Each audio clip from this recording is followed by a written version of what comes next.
The desert was silent that night. Cold winds moved across the sand like whispers. Above the dunes, the sky cracked open with fire.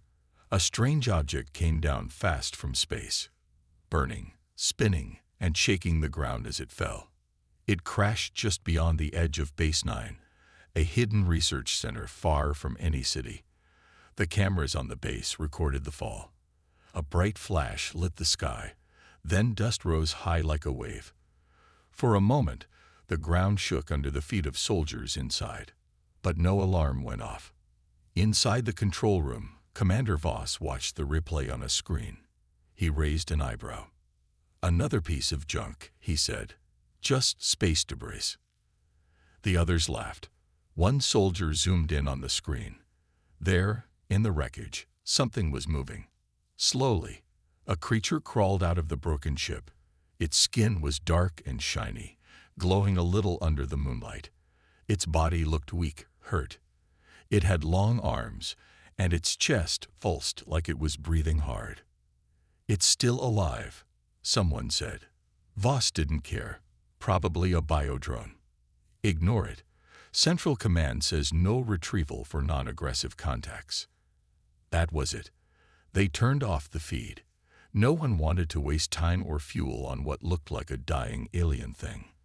But deep below the base, in a small tech room, a young human named Rhett was watching too. He wasn't a soldier.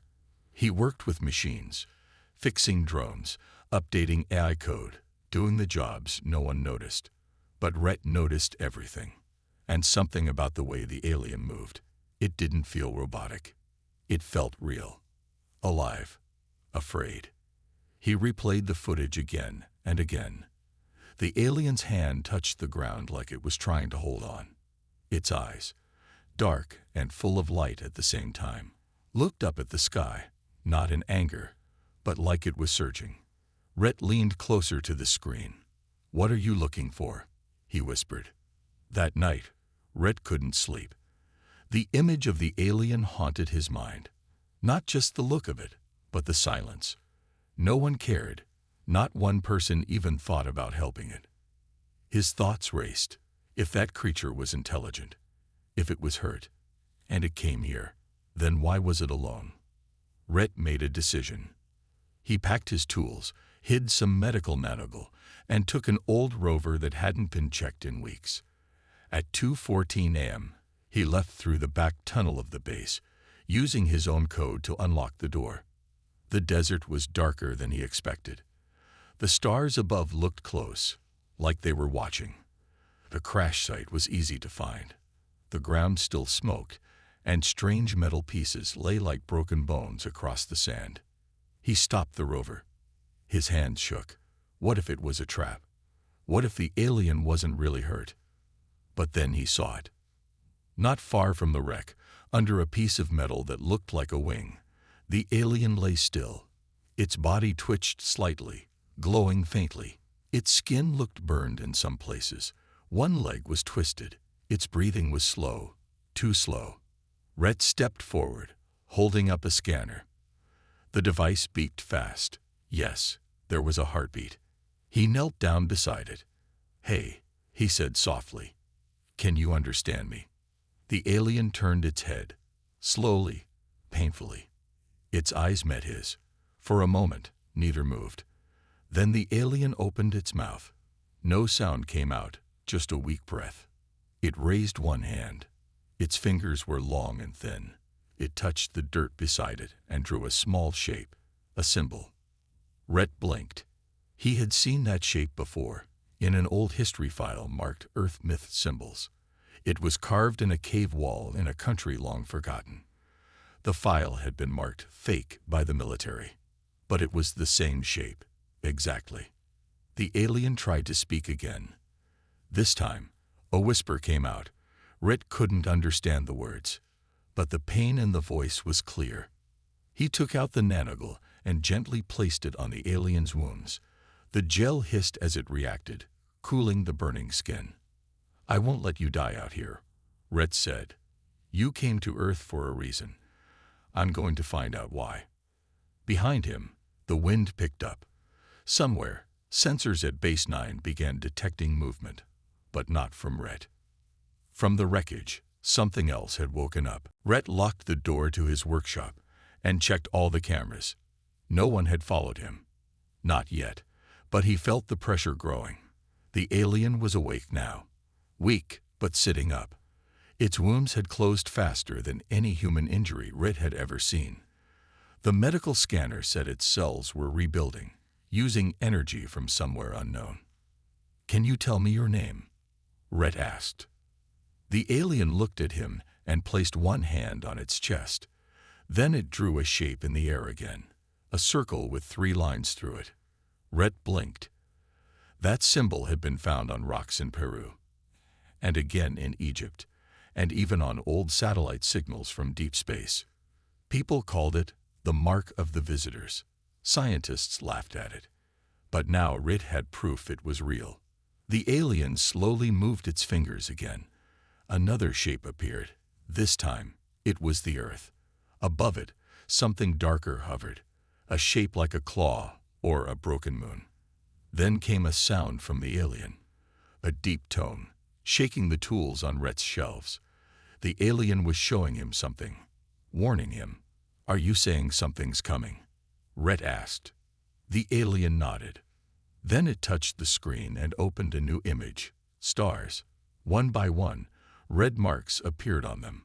Rhett watched as entire systems blinked out, destroyed. It wasn't just a warning. It was a map of places that were already gone. Rhett's voice dropped. "They're coming here, aren't they?"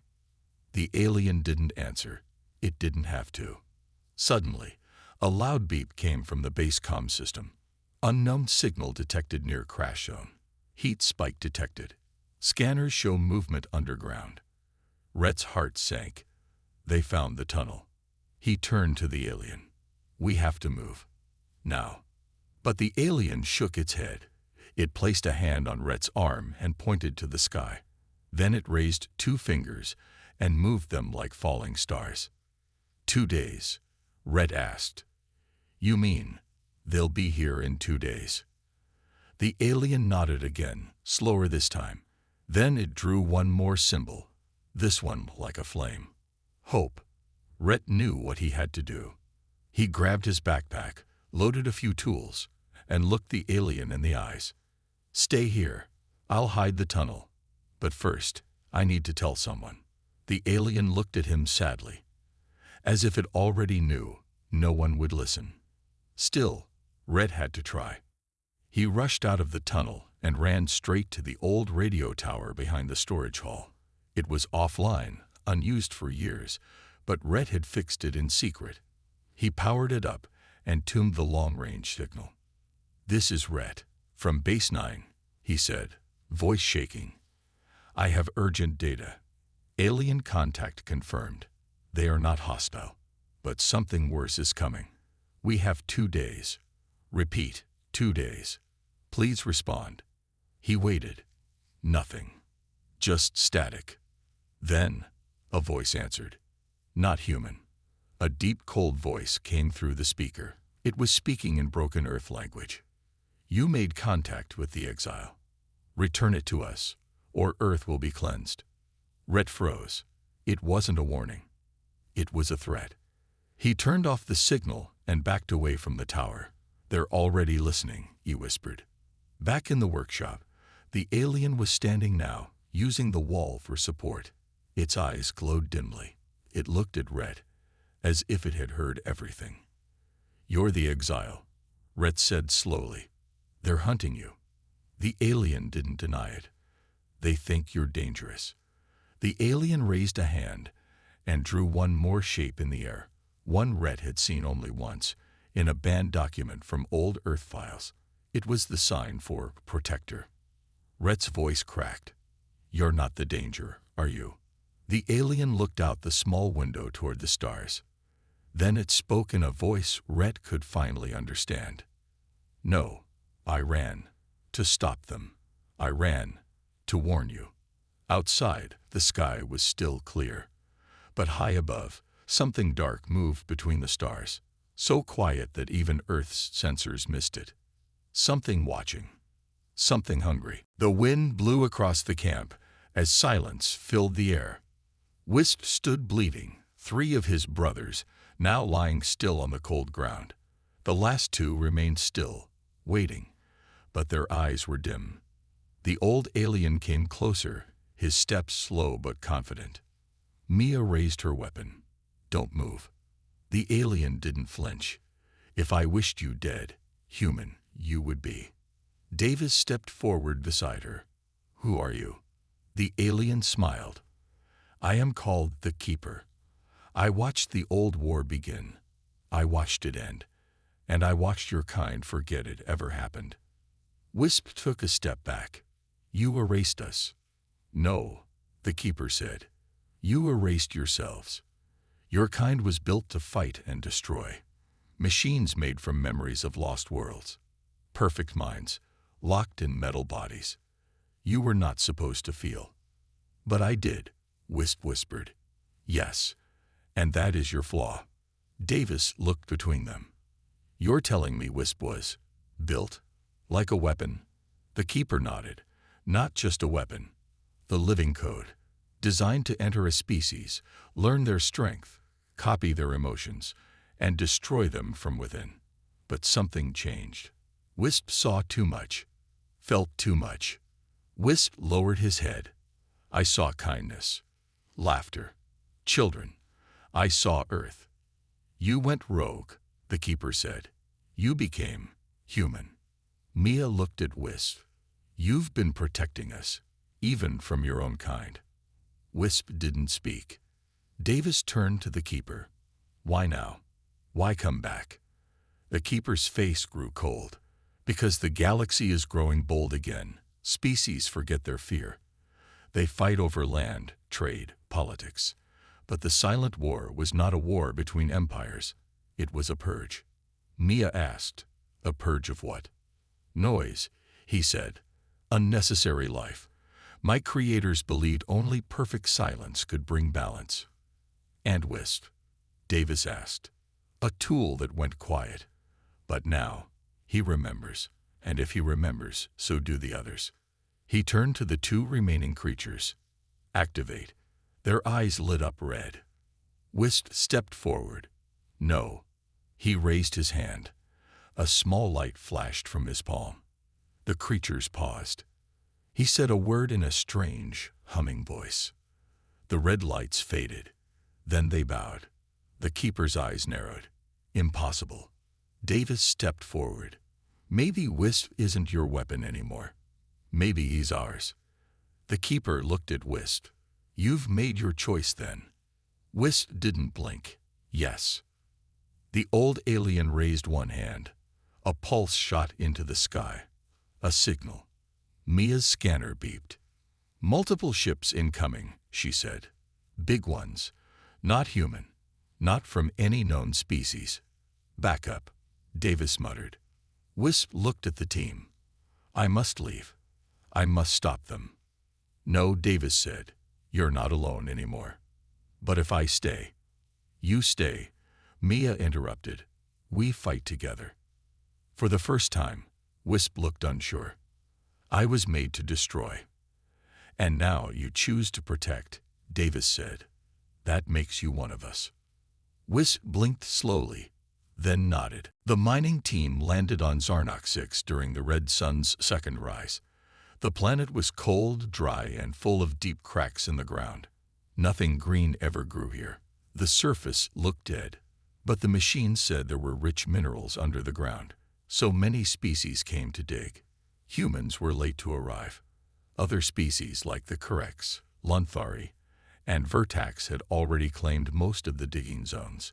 Humans got the far edge, the rocky side with strange hills and old ruins.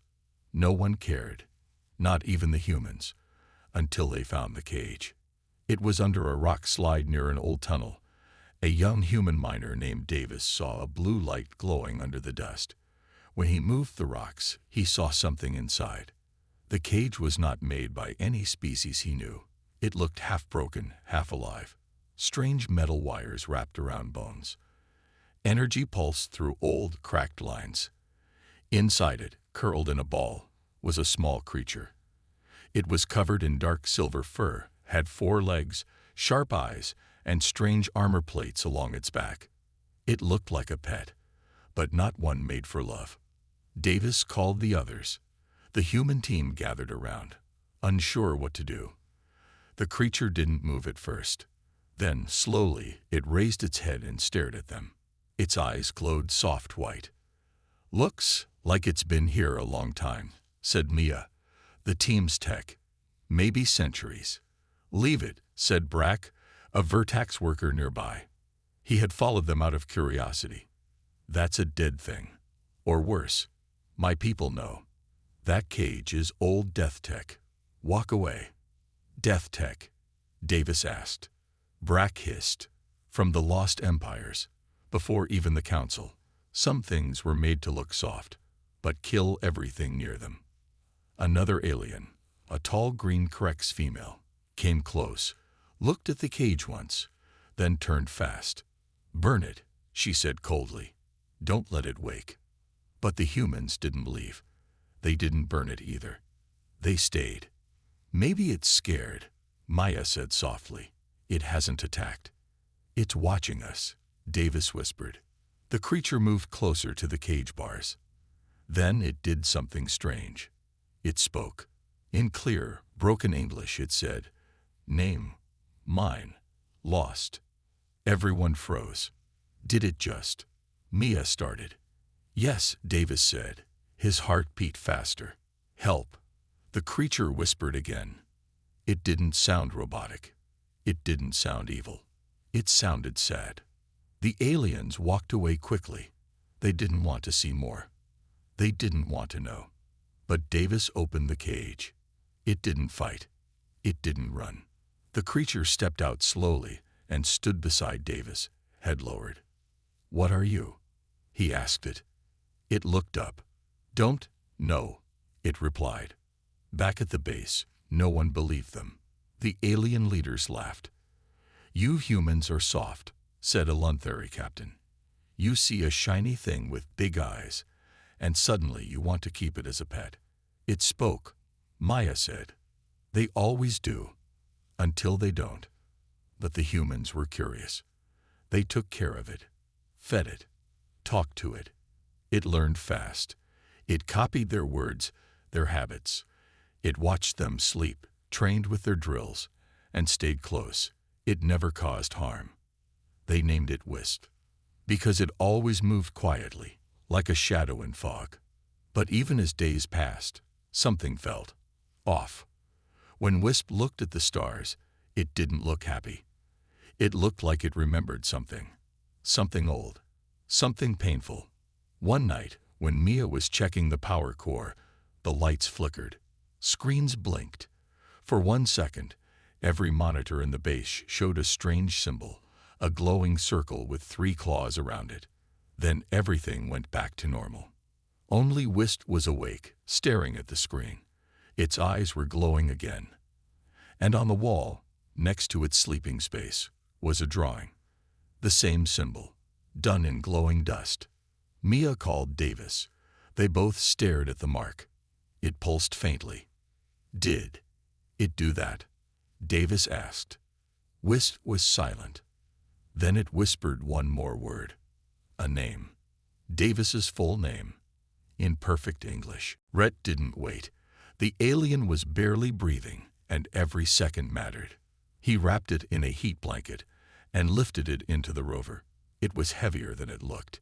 Its body felt strange, part solid, part soft, and almost too warm, like it was holding energy inside. Rhett's hands trembled as he drove back toward the base, keeping his lights off and the engine low. If anyone found him now, he could lose his job. Worse, they might lock him up, but he didn't care. Something inside him said this creature was important, too important to leave behind. He reached an old tunnel entrance, abandoned, half buried in sand. He had repaired it months ago for fun. Now it was his only hope. He slid the rover inside and closed the hatch. Back in his workshop deep underground, Rhett laid the alien on the table and connected the medical scanner. The machine blinked and whirred. No match in human database, the screen said. Life signs unstable. The alien skin glowed softly. It was losing color fast. Its breathing was slow, and then it stopped. No, no, no. Rhett grabbed the electric pulse device and pressed it to the alien's chest. 1 pulse. 2 pulses. Nothing. Then, suddenly, the alien's chest rose. Its eyes shot open, glowing gold for just a second. It gasped, and Rhett stepped back, shocked. "You're alive," he whispered. The alien looked at him, confused and afraid. "It's okay," Rhett said calmly. "You're safe here." He gave it some oxygen through a mask, even though he didn't know if it needed it. He had no idea what kind of air this being breathed, but it didn't push the mask away. Hours passed. Rhett stayed awake, watching the alien rest. It moved a little now, its fingers twitching like it was dreaming. Then something strange happened. The alien sat up slowly. It looked at the wall. Then it raised one hand and touched the air. A glowing shape appeared, floating, made of light and color. It showed a symbol, the same one it drew in the dirt. Rhett stared at it. "You know that shape." "But how?" The alien said something. The words were soft and broken, mixed with strange sounds. But one word was clear. "Helped. Once." Rhett leaned in. "What do you mean?" "We helped you before." The alien nodded slowly. "But humans never met your kind before." "That's what we were told." The alien reached toward Rhett's wrist and touched the scanner device there. It flashed and changed. A new symbol appeared on the screen, one from Earth's ancient past. It was an old cave drawing, a story about sky people and a burning light. Rhett had seen the file once. It was classified by Earth security. Scientists called it a fake, a made-up legend. But it was real. This alien had seen it. Maybe it was part of it. "Who are you?" Rhett asked, barely above a whisper. The alien looked at him, eyes full of something deep, like memory. Then it spoke again. "First, light, bearer." The words made Rhett shiver. That name. He had seen it in one secret file years ago. A name used in myths from different parts of the world, different languages, different times, but always the same meaning. A visitor who brought fire from the stars and helped early humans survive. And now, that visitor was lying in front of him, broken and dying. Outside, the base sensors were searching the desert. 2 rovers had already left to scan the crash site. Inside, Rhett's communicator buzzed. It was his boss. "Rhett, report. Your ID shows you're not on base. Return now." "That's an order." Rhett turned it off. He couldn't explain this. They wouldn't listen.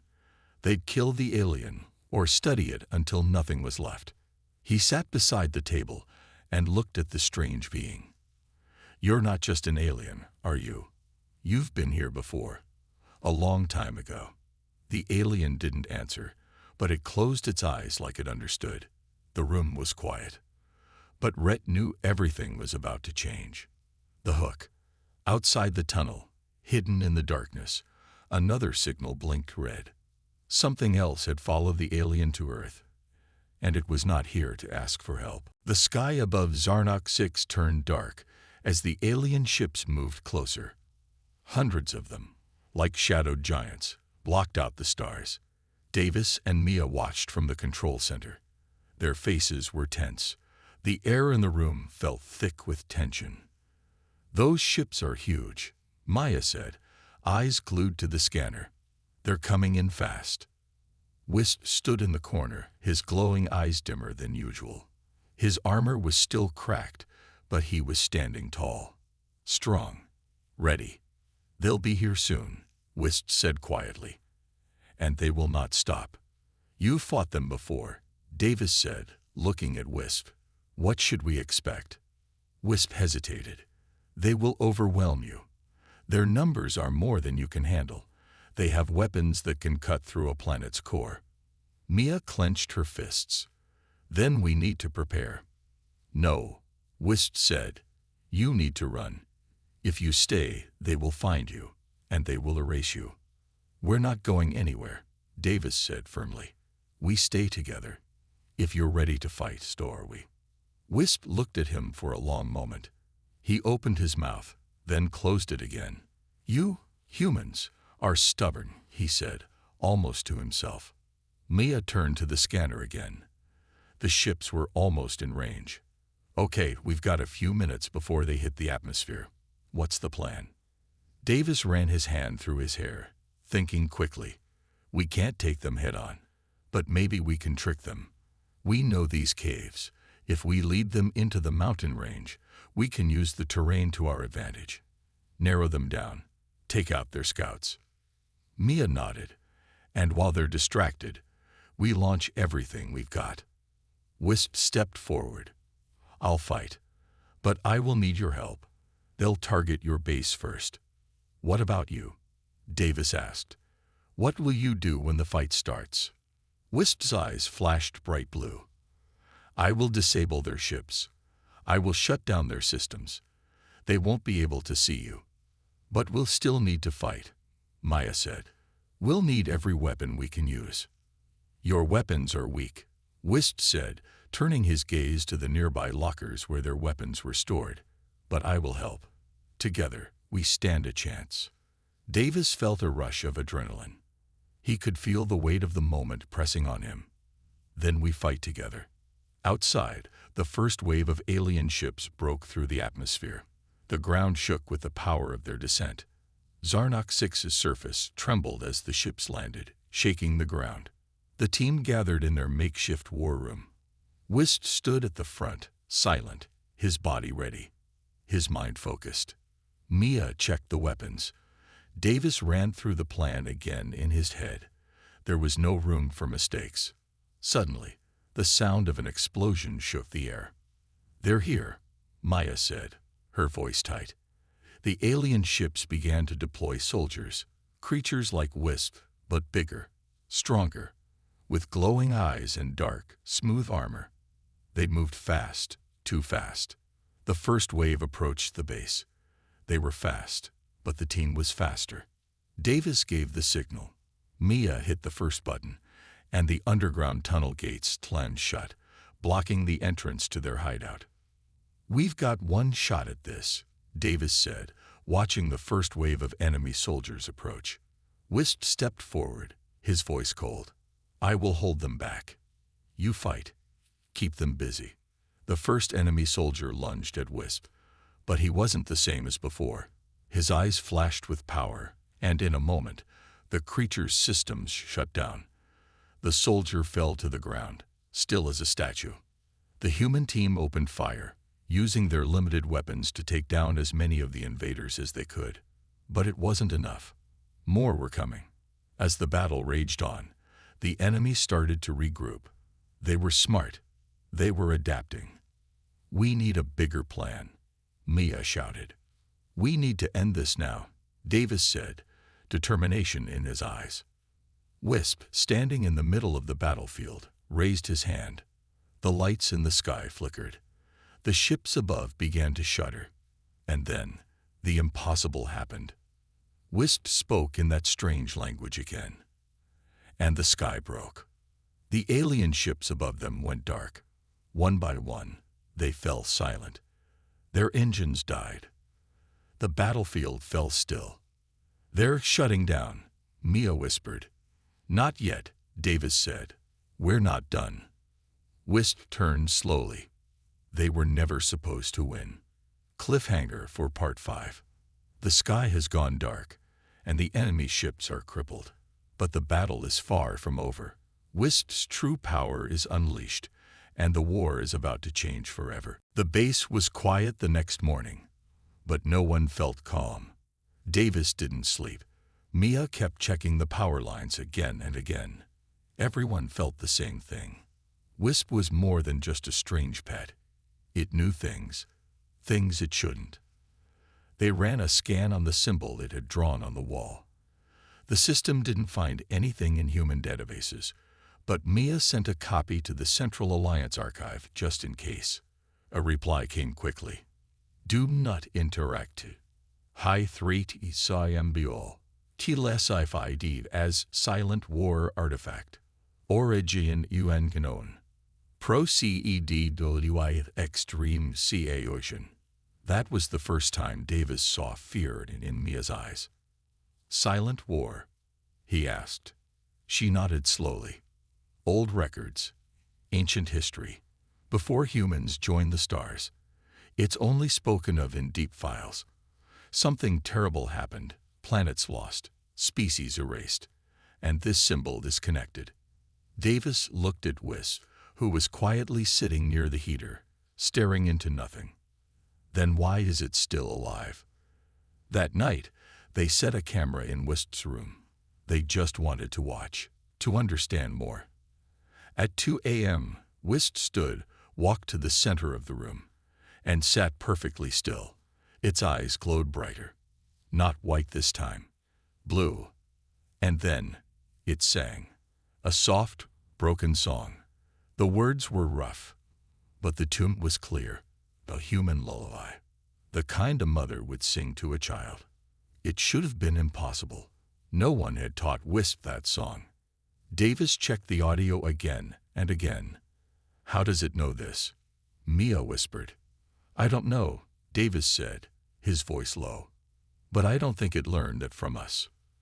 The next day, the alien supervisors arrived. A Luntheri officer and 2 Vertax guards entered the human section, faces hard. We've received reports. The creature you found must be turned over, the officer said. It's not a weapon, Davis replied. It hasn't hurt anyone. It hasn't. Yet, the Vertax guard said. But you don't understand what this thing is. The silent war wasn't just destruction. It was infection.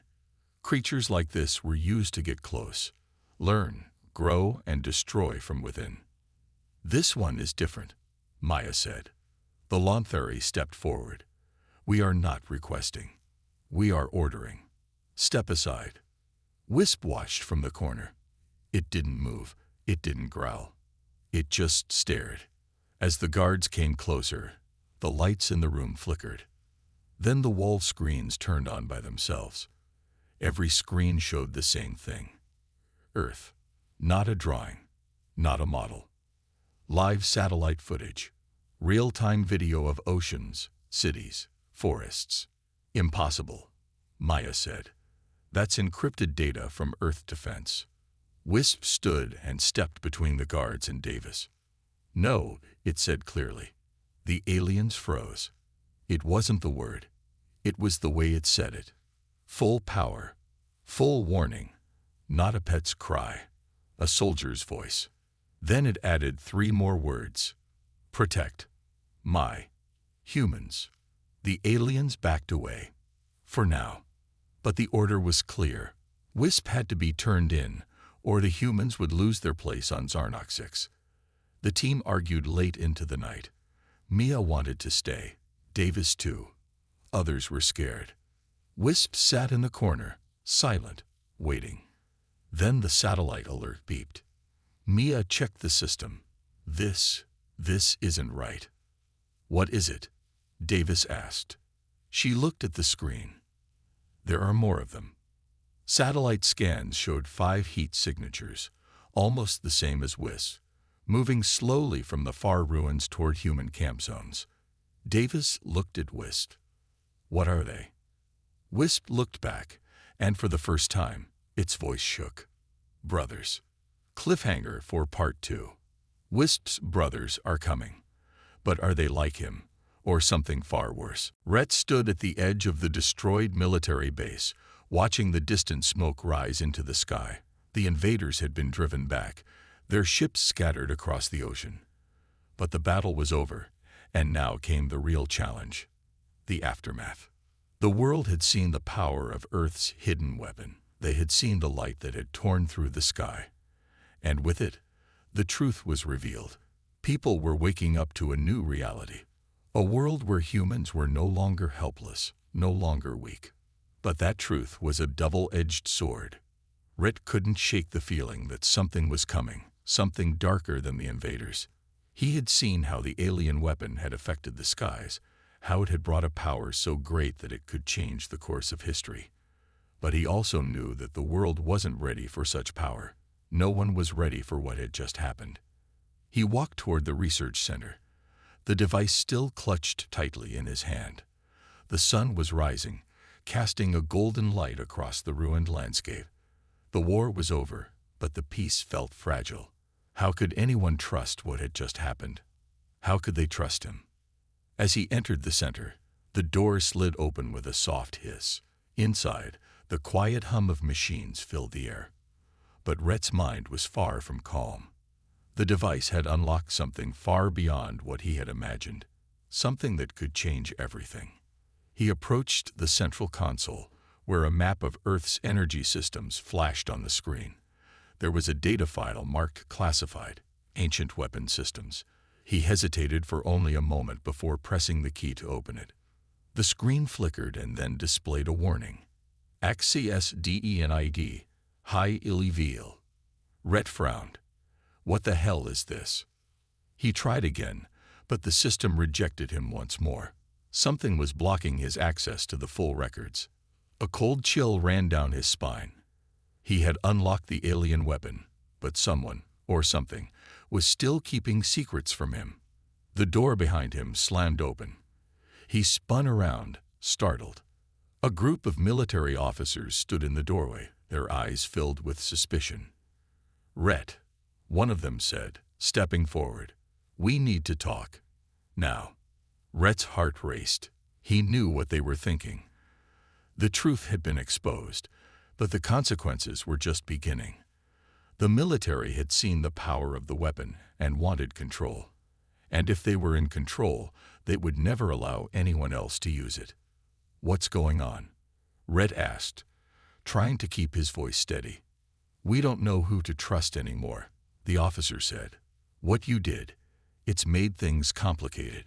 Too complicated." Rhett's mind raced. They weren't just worried about the invaders. They were worried about the power he had unlocked. And they weren't the only ones. "Listen," Rhett said, "I didn't ask for any of this. I just wanted to stop the invasion. But now we have to." "Enough," the officer interrupted. "You need to come with us." Rhett's eyes narrowed. "What are you going to do to me?" The officer paused, his gaze hard. "We can't risk you having control of that weapon. You've already proven you can trigger it. We need you under control." Rhett's pulse quickened. They weren't just after the weapon. They were after him. They knew he had the power to change the world, and they wanted it for themselves.